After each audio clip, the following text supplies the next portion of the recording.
So you spoke to the biblical context of polygamy, which was helpful, but can you speak a little bit about the place of concubines?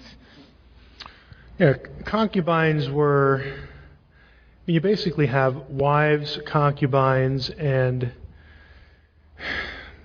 virgins were a social class, but then you also have, prostitutes, another social class. All of the,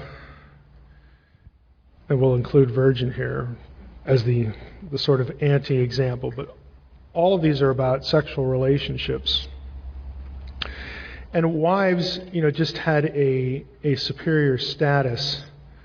It wasn't always more public than concubines, because concubines could be a concubine publicly. It was known. It wasn't just like a mistress, that kind of thing.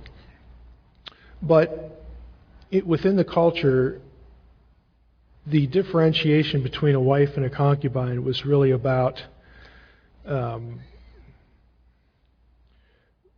status within the clan and sort of a social pecking order in terms of the prioritization of the status of children as well. So you could have a concubine that wasn't technically your wife. You didn't go through the same sort of ceremonies and that sort of thing. I mean, it was a known status. And that was permissible in a patriarchal culture. There's a little bit of confusion because there's a couple places in Scripture. The sort of the leading example is Keturah, where she is called both a wife and a concubine. This is one of Abraham's women, wife or concubine. So it could be evidence that the term at one time socially overlapped. It would be difficult to determine when that particular time period was, because that gets involved into the authorship of the Pentateuch issue, which is a really big issue. But it could also refer to sort of different periods of status. She could have started out as a concubine, and then for circumstances we don't know, Abraham decided to formalize the relationship in such a way that she was looked upon as a wife. And it's not really clear what, in that case, where the terminology overlaps, what precisely is going on. But there was a family distinction, there was a social distinction. It wasn't scandalous. It was scandalous if you, again, took someone who was betrothed or someone else's wife in adultery and that sort of thing, or visited a prostitute. I mean, those were social scandals. But within patriarchal culture, there were sexual relationships that could be had at different levels, within the culture that was socially acceptable. I'm a big believer that the Bible does not give us a culture.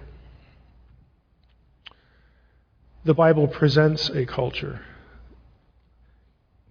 It is what it is because the people writing it were of a certain time period, and they were writing about people in that time period. The Bible doesn't mandate that we do polygamy. It didn't mandate polygamy then.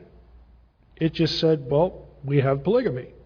And so there's a law or two in the Torah that say, well, if a person has two wives, then you do this and that and the other thing, that kind of thing. By design, God never intended to lay down a culture for all time and eternity. There is no inspired culture, period. Because God knew that even though the Bible isn't written to us, it would be written for people that would live long after the patriarchal period. Even within the Bible, as I alluded to before, culture changes. The Bible is not about establishing a culture. And so, okay, they had polygamy. That's nice. By Jesus' day, it was like, well, this is probably, you don't want to do this, and nobody really does it anymore. Jesus references the ideal of marriage back in Genesis. And in the beginning, you didn't have polygamy either. You have it after the fall. So we know what the ideal is. We know what Genesis is about and all that sort of thing. But there will be people that just, throw up their arms. Oh boy, I can't have a high view of Scripture because it has polygamy or something else. Or some critic that says, I'm going to dig you now. I'm going to bring up polygamy. Big deal. Show me the verse that says this is the culture God inspired. Where is this a rule for us? It isn't. It is that way because that's when it was produced. And oh, by the way, when God prompted people to write something, when He prepared them throughout their lives for a given time and a place and an occasion that He could foresee, that I need this person to be molded into this type of individual because he's going to be in this particular circumstance, and I'm going to need him to write something down, to write a letter that needs to be written that's uncomfortable, to do X, Y, or Z. And so God providentially prepares this person through the course of their whole life. When God works with people to produce this thing we call the Bible, He never is surprised at what He gets. I mean, God never had a moment where it's like, the second millennium BC, what was I thinking? Why didn't I do this later? I could have expressed this in so much more detail. Boy, I wish I had a mulligan. Look, it never happens. God is never surprised at what He gets. He makes the decisions to produce Scripture when He produced it, with whom He produced it, at whatever time and circumstance and culture they were. They got the job done. God was satisfied with the result.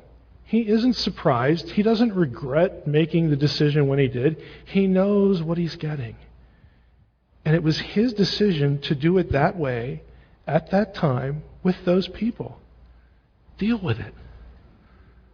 I mean, honestly, honor God's decisions. They're His decisions. You might think there was a better way to pull this off.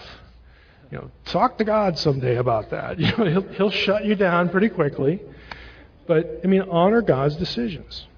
There is no inspired culture. It is what it is.